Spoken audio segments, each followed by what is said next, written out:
ବଜାର ଦର। ଆଜିକାଲି ବଜାର ଦରରେ ସମାନତା ଦେଖାଯାଉନାହିଁ। ବିଭିନ୍ନ ଦୋକାନରେ ଦର ଅସମାନ ରହିବା ଗ୍ରାହକମାନଙ୍କ ପାଇଁ ସମସ୍ୟା। ସବୁ ଜିନିଷର ଦର ଜିନିଷ ଉପରେ ଲେଖାଯାଇନଥାଏ। କେବଳ କିଛି ପ୍ୟାକେଟ୍ ଜିନିଷ ଉପରେ ଦର ଲେଖାଯାଇଥାଏ। ପନିପରିବାର ଦର ମନ ଇଚ୍ଛା କଷାଯାଇଥାଏ। ସମାନ ପରିବା ବଜାରର ଏ ମୁଣ୍ଡରୁ ଗୋଟିଏ ଦର ଥିବାବେଳେ ବଜାରର ସେ ମୁଣ୍ଡରେ ଆଉ ଗୋଟିଏ ଦର ଥାଏ। ଯଦି ଜଣେ ବ୍ୟକ୍ତି ବଜାର ଭିତରକୁ ନ ଯାଇ ଏ ମୁଣ୍ଡରୁ ପରିବା କିଣି ଚାଲି ଆସିବ, ସେ ନିଶ୍ଚିତ ଭାବରେ କିଛି କ୍ଷତି ସହିବେ।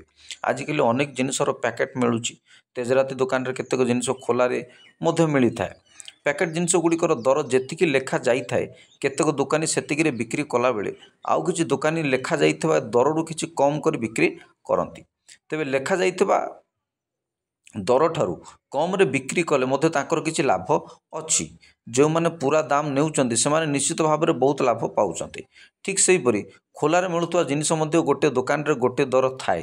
ବଜାରରେ ଯେଉଁ ଦୋକାନ ଠିକ୍ ଦରରେ ଜିନିଷ ଯୋଗାଏ, ସେହି ଦୋକାନରେ ଅଧିକ ଭିଡ଼ ଦେଖାଯାଏ। ଯଦି ଏହି ଦରକୁ ନେଇ ଦୋକାନୀକୁ କିଛି ପଚରାଯାଏ, ତେବେ ସେ ଉତ୍ତର ଦିଅନ୍ତି, ଆମ ଜିନିଷ ଭଲ କମ୍ପାନୀର।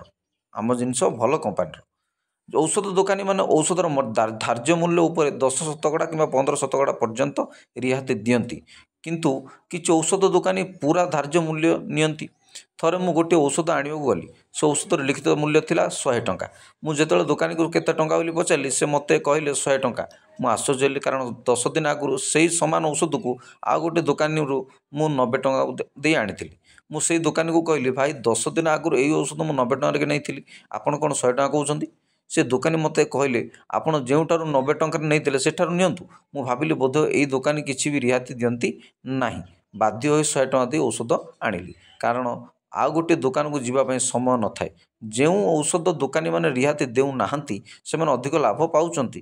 ବଡ଼ ବଡ଼ ସହରରେ ଔଷଧ ଦୋକାନୀମାନେ ଗ୍ରାହକମାନଙ୍କୁ ଆକୃଷ୍ଟ କରିବା ପାଇଁ କିଏ କେତେ ରିହାତି ଦେଉଛନ୍ତି ତା'ର ବୋର୍ଡ଼ ଲଗାଇଛନ୍ତି।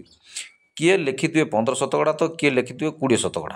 ପୁଣି ଯଦି କିଏ ଅଧିକ ମୂଲ୍ୟର ଔଷଧ ନେଲେ ରିହାତିର ପରିମାଣ ଆହୁରି ବଢ଼ିଯାଏ। ମାଛ ମାଂସ ବଜାରରେ ମଧ୍ୟ ଅନୁରୂପ ଦୃଶ୍ୟ ଦେଖିବାକୁ ମିଳେ। ମାଛ ବଜାରରେ ସମାନ ମାଛକୁ ବିଭିନ୍ନ ଦରରେ ବିକ୍ରି କରାଯାଇଥାଏ। ବେଳେବେଳେ ସଢ଼ା ମାଛ ମଧ୍ୟ କିଣିବାକୁ ପଡ଼େ।